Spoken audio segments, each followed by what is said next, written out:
Do you wash your hands with soap after you pee? If the answer is no, you're smelly. But also, it's kind of gross. Please, come on now. Come on, we're adults. Please, just a little bit of soap. It's all it needs, okay? That question actually has some relevance because in today's video, we're going to be VOD reviewing a smelly individual who swears to never wash his hands after he pees. But nonetheless, even though hygienically he's like bronze, in TFT, this guy is a fucking phenomenon. And quite honestly, whether it is in set 6 with Mercenaries, set 8 with Underground, set 9 with Piltover, Soju has time and time again proven that he is one of the best players in North America when it comes to playing around these economic traits where you gotta lose streak a lot for those big cash out win outs in the mid to late game. In today's video, we're gonna be learning a lot and watching how to really play Piltover from the master himself, K3 Soju. Let's get on to today's video. And Jesus Christ, I'm serious though. Please wash your fucking hands. All right, please. Thank you. All right, here we go. We are inside of K3 Soju, NA's favorite TFT influencer, given the Rupture, Ecliptic Vaults, and Yumi's Zoom Zone to start off for our 3 realms. Out of these 3, really, there's only 2 acceptable options: Ecliptic Vaults and the Rupture. Honestly, Ecliptic Vaults is really, really good to find and just very simple to play on. Really, really like it. Very consistent. The Rupture, if you're feeling spicy, and as we see here, goes over to Setsuko, goes into the Rupture, and we're actually thrown into Targon Prime. This is the Stimmy region where at 40 HP, you are given a Stimmy. You're given a blessing from the Targonian gods, and you're given just whatever the fuck comes out of the orbs, right? So Soju right here off the orb already is given the Piltover start. Now obviously, as you saw in the thumbnail, we are going to be watching a Piltover game. So why do I want to talk about Piltover in particular, and why do I want to talk about a 2-1 quote-unquote high roll Piltover opener? Like why is this worth watching? Like, isn't this game a high roll? Isn't this just the first? Well, Piltover, while a lot of the pros, all the higher elo players are calling 2-1 Piltover a just free win, it's a free first, it's not always the case, and we need to talk about how to actually play into it, because even though if you're given the tools to win out, maybe you don't actually understand how to win out with Piltover, and that can be a bit of a problem, so we'll discuss that today. So here off 2-1, we are given Bastion Heart, Leech, and Healing Orbs. Personally, in my opinion, I would take Healing Orbs. I would take Healing Orbs. I think is the strongest augment to take here. But Cybers do tend to be stronger as the game progresses, so you can actually justify taking Cybernetic in the spot because you want to keep your board weak throughout the early game. As we know with Piltover, it's sort of the underground mercenary sort of trait of this set where you want to lose streak early and you want to get that cash out at the end. But as we'll see here, we're given Bastion Heart, Healing Orbs, and so Soju's looking over all these options here, right? Kills Young, Wild, and Free, and also can look for social distancing. Ends up taking Cybernetics because, again, like we said before, we want to keep our board weak. Now, it's important that at the beginning of the game, for Piltover games, you always make sure that you scout to see who else is in the lobby, who else you're getting contested for, and as you can see, there's one other person in the lobby who also has a Piltover start at 2-1.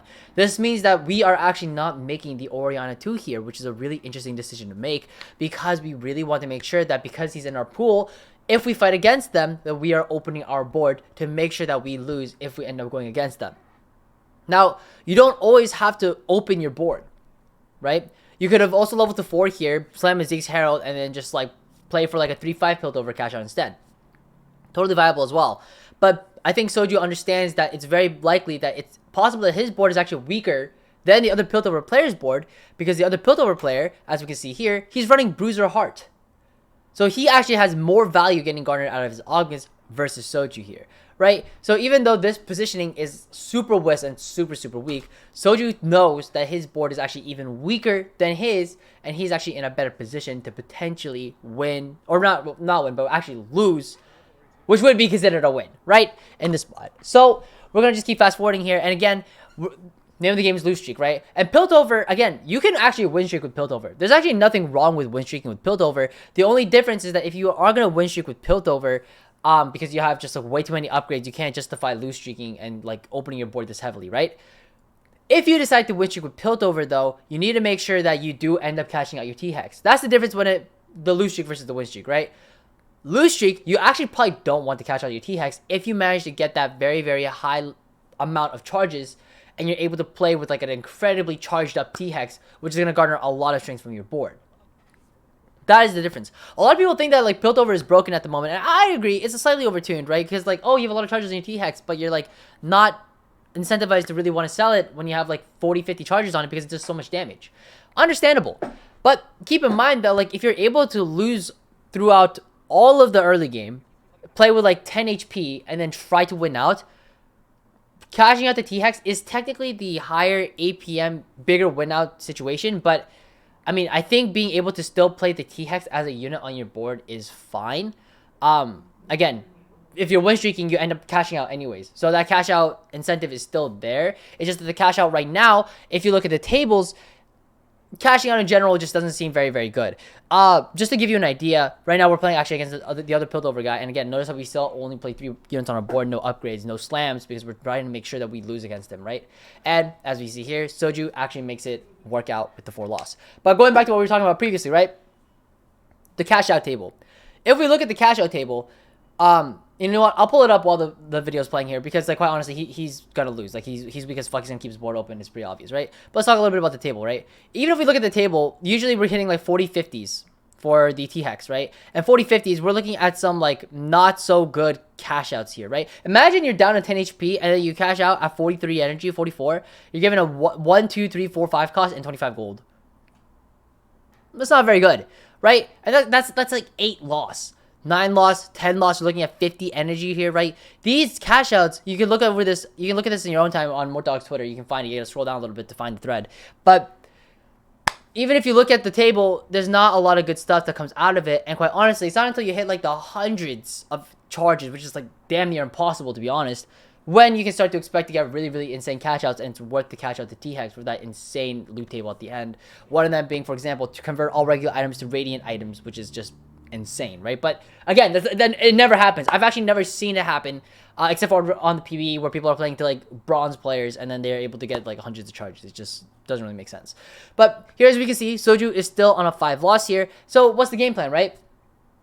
We need to make sure that we're able to get to a spot where we're still, you know, not weak enough that we're getting 5-0 every single round, but we're still losing to keep charging up that T-Hex, right? We're on that 5 loss. We want to keep that loss streak going and really try to push how far we can go, right? The sort of skill expression sort of lies in your ability to be able to snatch out a win when you really need to, right? Because here, as we can see, actually, let's talk about the augments real quick, right? Cybernetic, Martyr, you have my bow, scoped weapons, rolled over Martyr. You could just take you on my bow in this spot. We do have Cybernetic, so we actually do get more value out of slamming more components here. Cybernetic bulk is fine as well. You actually stack the different cyber values, but it's very unlikely you're going to be spreading out so many components, so maybe it's not the best choice here. But nonetheless, I think I would probably still take Cybernetics in this bulk, or Cybernetics in this spot, just because it does pair up really nicely with our 2-1 augment here. But yeah, my bow is just really, really strong. The stats don't lie. It's just decent item to take. Plus, it's really great with Zeri. You get a bow for the Zeri, which is really, really nice. He ends up rolling over the other Cybernetic, and then he takes the bow. All right, cool. But going back to what we were talking about previously, right? When it comes to making sure to, you know, play a really good Piltover game, you need to know when to really push the line and make sure when you can win out. Because you're not good if you don't win out ever, even once, or at least win at least once to cash out your T-Hex charges, right? It's just an eighth. So knowing how to push that and what is the strategy to make sure that we can cash out the T-Hex charges is an important skill to have, right? So what is the game plan, right? What's the game plan? Obviously, we're playing around Zeri, right? If we can, maybe we'll play around Aphelios or whatever we hit. But the idea is simple. At level 7, we start rolling. We roll a little bit on 3-5, see if we win. And if we don't, it's okay. If we lost by a large margin, roll deeper. If we lose by a small margin, but we're like, still got some health that we're willing to lose, we can maybe just sit on the board for a little bit too. And then send it again on 4-1. 3-5 and 4-1 are very, very strong and important intervals to know, because these are both standard intervals for when a lot of people are fast 7 back in set 8, but also because it's a strong interval where people are spiking their boards. And you, especially if you're going to spike your board, that's one of the best times to do so. So we're going to see here at 3-5, Soju's probably going to try to spike his board quite a bit here. Push to 7. He got a blessing, a lot of gold from the Targanian thing, right? Slow rolling down, trying to see what we hit, trying to see how many upgrades we can find to try to spike our board. Pushing down past 40. pushing down, maybe even past 30, but quite honestly, we hit so many upgrades, we can actually sit on this board and think, okay, let's reevaluate, right? Do we win? Do we lose? Right now, playing through a dirty Tristana player with honor roll. Probably gonna lose. It's fine.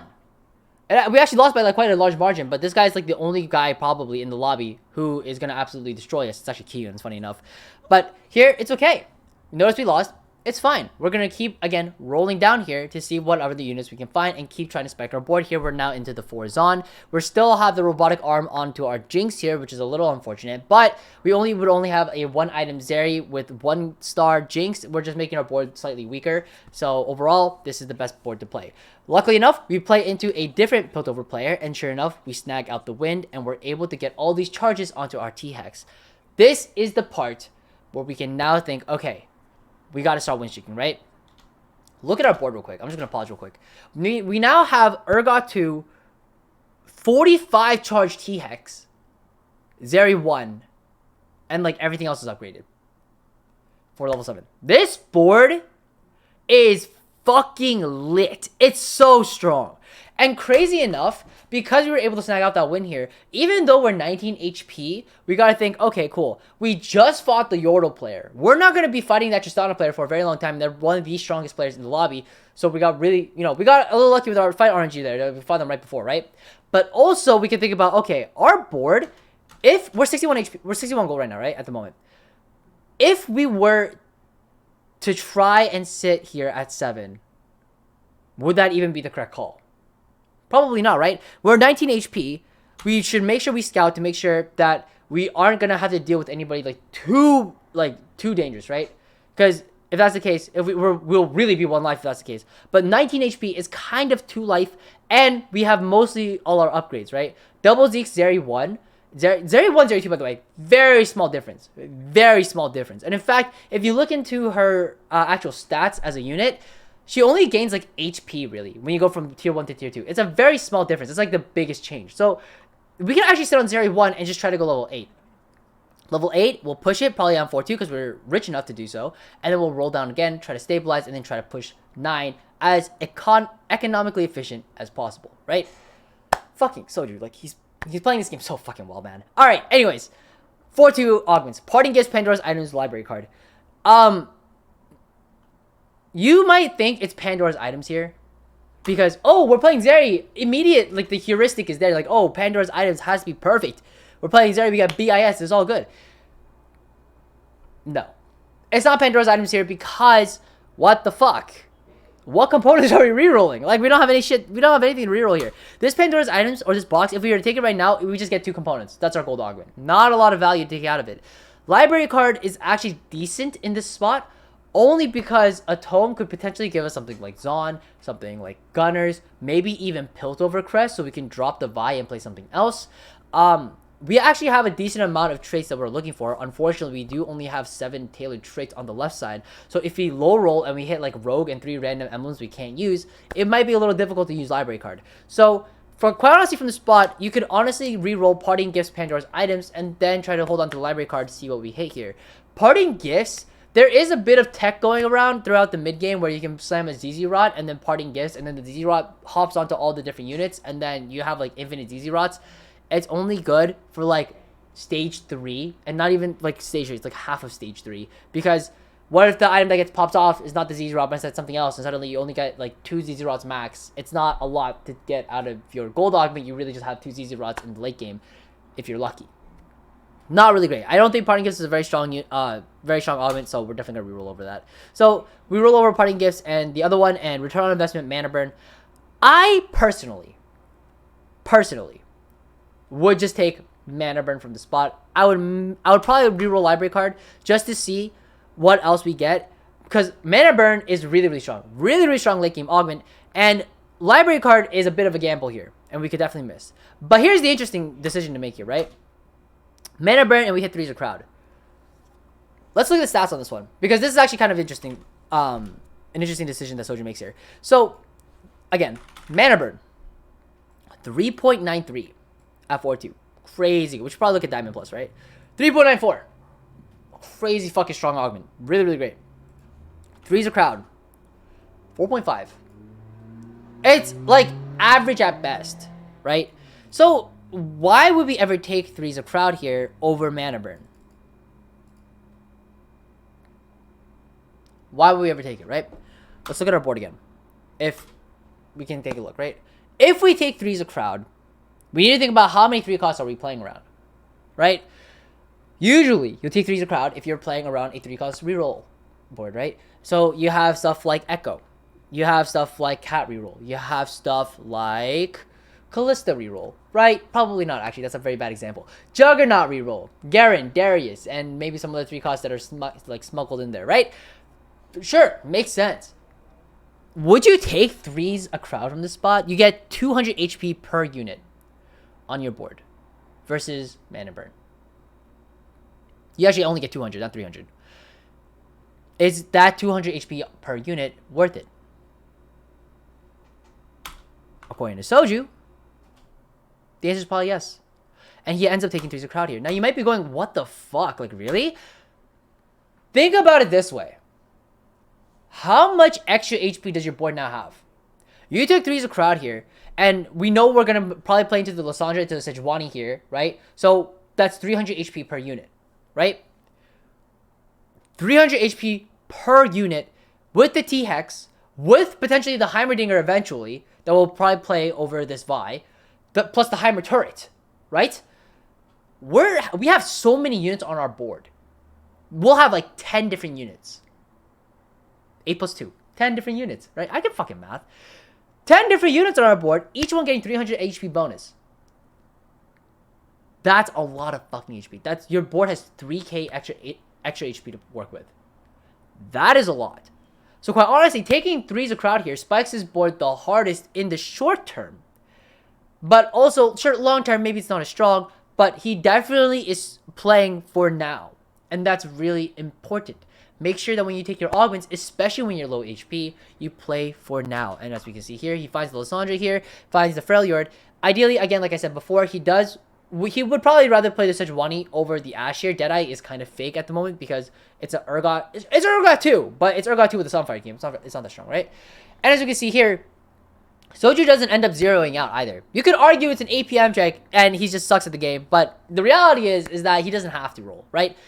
Doing a really good job to scout here, making sure to see if it's actually a good idea to zero out or not. And as we saw, he scouted his fights and saw the Tristana player was potentially in our pool. And so we have to roll here to try to find some level of upgrades to ensure that we win against the Tristana board. What upgrades are we looking for that would help us against the Tristana player? Zeri 2, Sejuani 2. Those are some huge ones. And also the Heimerdinger as well, self-repair. Because if we play the Heimerdinger, we also get the turret on our board like we talked about before. And we end up getting extra Threes of Crowd value, right? Really, really good stuff. So, unfortunately, Soju doesn't end up getting the Heimerdinger here, which kind of sucks here. But it's okay. He's probably looking for some sort of item that he can throw onto his Zeri here. Maybe something like a Hodge for some healing. BT is fine as well. He hits the Aphelios 2 in this shop. He hits an Aphelios 2 in this shop. One shot, natural, hits it. Do you make the Aphelios? I want you to think about this shit. Critically assess your position. Do you build this Aphelios 2? You have Ginsu's Runans. 2 Gigabits items on Aphelios, right? Do you make this Aphelios 2 in the spot? While you're thinking about that, I also want to give you a little fun fact. Aphelios, by the way, do you know what his BIS is? Not including Radiant items or Ornn items. You know what his BIS is? It is Ginsu IE. Yeah, true story. Look into if you don't believe me, look into the fucking stats. It's Ginsu IE. He hits like a fucking truck. I played it once. It's really good. Anyways, do you have your answer yet? If you said yes, I wouldn't blame you. If you said yes, I wouldn't blame you. But the answer is no. The answer is no. This is the biggest bait. We are trying to look for that Zeri 2 instead. As you can see here, not Aphelios, Soju is clearly thinking about it though, because it's an Aphelios 2. Like, holy shit. And he's actually thinking about it so hard, he forgot to roll here. Because I would assume the best play here would be to think about whether within our matchups we win or not, right? And surely enough, we probably do, and he's probably fine. But if the Tristana player, I think the Tristana player at this point has actually fallen off, and our board is actually probably stronger at this point with the Sejuani as well as the Lysandra 2 on our board. We're probably stronger, and again, look how he's scouting. Really good shit. Scouting to make sure he wins every single fight. Assesses the pace of the lobby, assumes that he does, sits. Really, really great stuff. And as we see here, this guy FF'd. He gave up because he was like, I'm playing this Soju. It's fucking 8th. So, good shit. Got a little lucky there. But, nice work. Now, we are guaranteed into a 50 gold interest setting within our neutrals, and we are just chilling. We actually hit the Senna here on a natural roll, which is really nice, but we cannot tech Senna into our board until level 9, unless we want to give it the Freljord, but the Freljord's really, really, really important to have because we don't have a Last Whisper on our Zeri. For those of you who don't know, Zeri needs Last Whisper, because without the Shred, she struggles very, very, very hard against other really, really strong units, such as really large tanks, such as, for example, a Maokai 3, but also just like any tank with a Bramble Vest, our Zeri is fucked. So keeping the Freljord in here instead of taking it to 4 Gunner is really, really smart. And as we see here, we are playing into the Tristana player with a Bramble Vest Maokai, but we're able to shred through it basically no problem because of the Freljord buff. And actually, it's not even fucking close. We just completely steamrolled the guy. And again, really good fundamentals to make sure that he rolls on 5-1 here to spike his board even further and to preserve not only his HP, but because he was sitting on the Zeri pair, to make sure he hits the Zeri pair plus any other upgrades he might have found, right? Stellar stuff. And as we see here, Soju is winning out. He's on a 7 streak. My man is on a 7 streak and he's chilling. He's fucking chilling. As you see here, even this Poppy 4, right, doesn't stand a fucking chance. We're chilling. This Kale 3 player, super fucked. Also, why are you playing Kale reroll? Like, what? Like, really? You're playing Kale reroll? I mean, I respect it, but, like, how the fuck are you ever going level 9? How the fuck are you ever going level 9? It's crazy, by the way, because he's already top 6 playing Kale reroll. That's actually fucking nuts. Maybe it's better than... I mean, let me know what you think, but I don't think Kale reroll is very strong. But, as we see here, Wage and Iverson playing into the Azir Lux comp, which, by the way, this comp is fucking nutty. But, Wage and Iverson actually does a pretty terrible positioning area here where his Lux and his Azir are not adjacent to each other, and that is a very big miss in this comp because you want the Lux and the Azir to be focusing on the same target, because that way the Lux laser is focusing and shredding down the target and the Azir just gets in there, you know what I mean? Yeah. Anyways, going into the fucking carousel, he ends up picking up a Zon crest for the Bel'Veth, and we're level 9 now. And level 9, 6 Zon. This game is just a win out. This game is just a win out. And we hit Adaptive Implant on the 6 Zon. Now, we don't have to play 6 Zon, right? But we have, like, no money now. So, it's probably within our best interest to play it for now. But we do need to take into consideration that we're still sitting on 3 Gunner. That's a problem. If we want to win out, 6 Zon is probably not as strong as us taking into 4 Gunner and playing like legendary units, because the Senna is such a strong unit to put onto our board. So we're going to instead think about, okay, how do we tech down from 6 to 4 and then still play into the 4 Gunner so that we can actually completely cap out our board. And in this scenario, if you have guessed it, we are going to tech out of both the Warwick and the Echo. Warwick and Echo. This way, we are able to play the Heimerdinger plus the Senna, 4 Gunner, 4 Zon. Not 6, unfortunately. It's still okay, though. And we still get the Piltover. We still get to keep our T-Hacks, and we get to win out the game. 5-7 here. Still on a win streak. Really solid stuff. As we can see here, even though he is solo carry Zeri, it's no problem because the T-Hex is able to just melt down the opponents just enough that Zeri is able to clean out with both her execute threshold and the little bit of ramping up that comes up from the Ginsus and the Runen plus the GS. As we see here, he's rolling down here because he's searching for that Heimerdinger because he knows it's so much more important and stronger than having the 6 on his board. Here, as we can see, he does take into the Heimer 1, but also the Senna 1. And yeah, you might be like 2 legendary 1 costs. Like, they're legendary units, but they're 1 cost, no items. Doesn't sound that good. But again, the 4 Gunner buff is the big ticket item here. And as we see here, not only does he completely wipe the board against Kiyun, but completely shits on this last guy here. I can't pronounce his name. And it's a Turbo first. I hope you guys learned something. Take care, and happy climbing.